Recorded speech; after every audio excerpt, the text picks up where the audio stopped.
Let's begin with the fourth chapter from your economics book of grade 9, and the name of the chapter is Types of Economies. So, in order to fulfill our want, our desire, we need to consume some goods and services. These goods and services are produced in the society, and while producing these goods and services, certain rules, certain laws, certain customs are being followed. So, the rules and laws which we are following is defining in which economic system or which type of economics is being followed in that country. Broadly, we can divide this into two categories. First is on the basis of nature and on the basis of development. Okay, so on the basis of nature, we can say we are having three different kinds of economies. That is capitalist economy, socialistic economy, and mixed economy.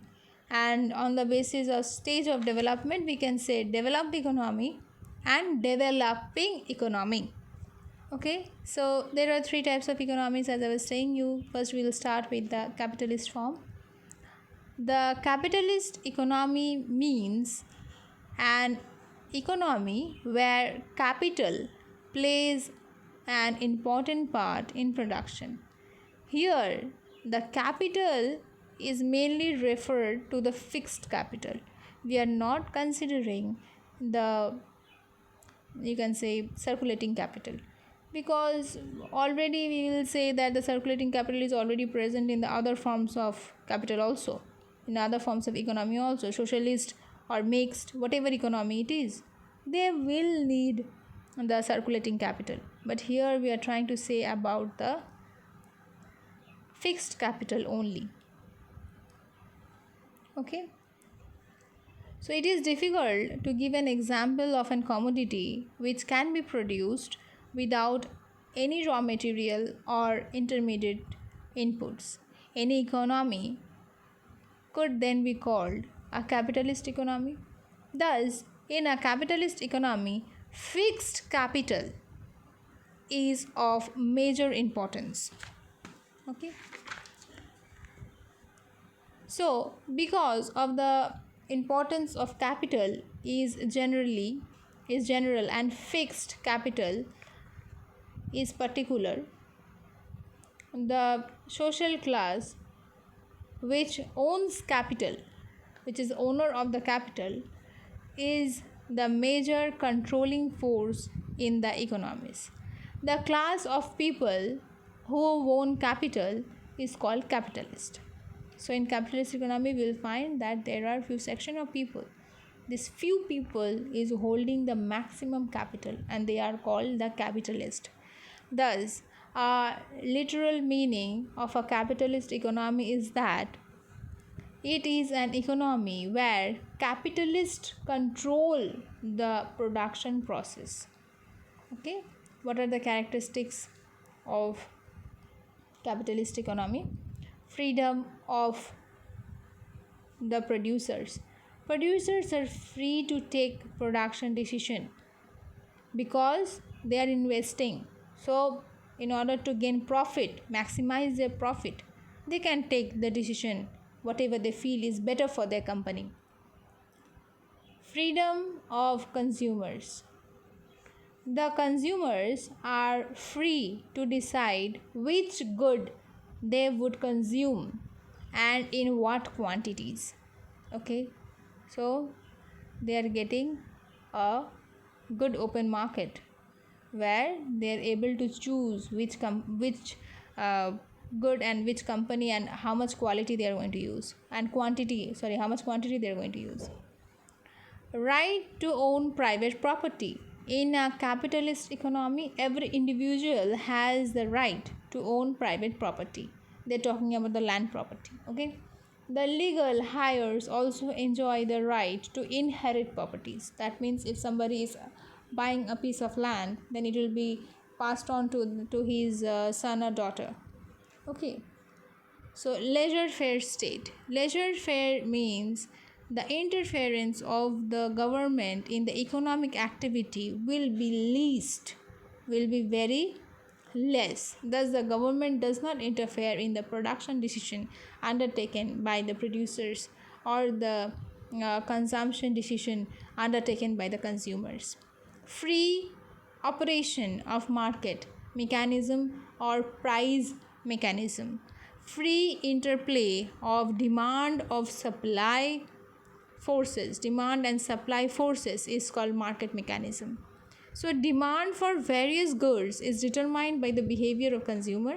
Supply of various goods is determined by the behavior of the producers. Okay, so they are free.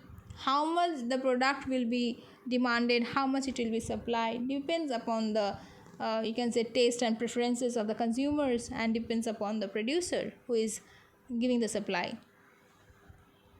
Price of various goods are determined through this demand and supply forces. If there is excess demand in any commodity, the price rises. If there is excess supply of any commodity, the price falls. This is called price mechanism or market mechanism. Okay, so all this decision, how much it will be supplied, how much it will be demanded, is depending upon the consumer and the producer, not upon the state. Allocation of resources and rationing of goods through price mechanism. Here, prices of various commodities act as signals to motivate the producers. In a similar fashion, the price mechanism also helps in rationing various consumption items among the consumer. The available quantity of that commodity is automatically rationed among those consumers who can pay for it. Hence, Adam Smith considered that price mechanism is invisible hand which automatically solves the problem related to production and consumption decision. So how much to produce and for whom to produce, this Adam Smith is saying that price mechanism is having some problem that is already solved by an invisible hand. Nobody is there to help, but the problem gets solved because the producer already understands, according to the demand of his product, he can understand how much to supply in the market. Profit motive of the capitalist. As you can understand, as the investment is done by the capitalist, so they will obviously target to maximize their profit. They are not here for welfare of the society. They are here investing to earn profit. Merits of the capitalist society: freedom to take economic decisions, efficient utilization of economic resources, availability of more output at lower price, minimum cost of market economic decision, okay, expansion of entrepreneurship. These are the, you can say, some of the merits. There are some demerits also, like they neglect the social welfare. Okay, nobody is thinking about the poor people, nobody is thinking about the social welfare.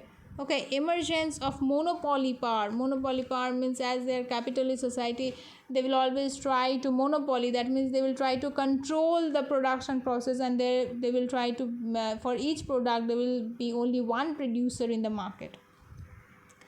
Greater incidence of exploitation. Exploitation here, the owner, the capitalist, are trying to exploit for more profit. This is called surplus profit. Okay, for the surplus profit, they're exploiting more and more. Okay, so conflict between the labor and the capitalist class.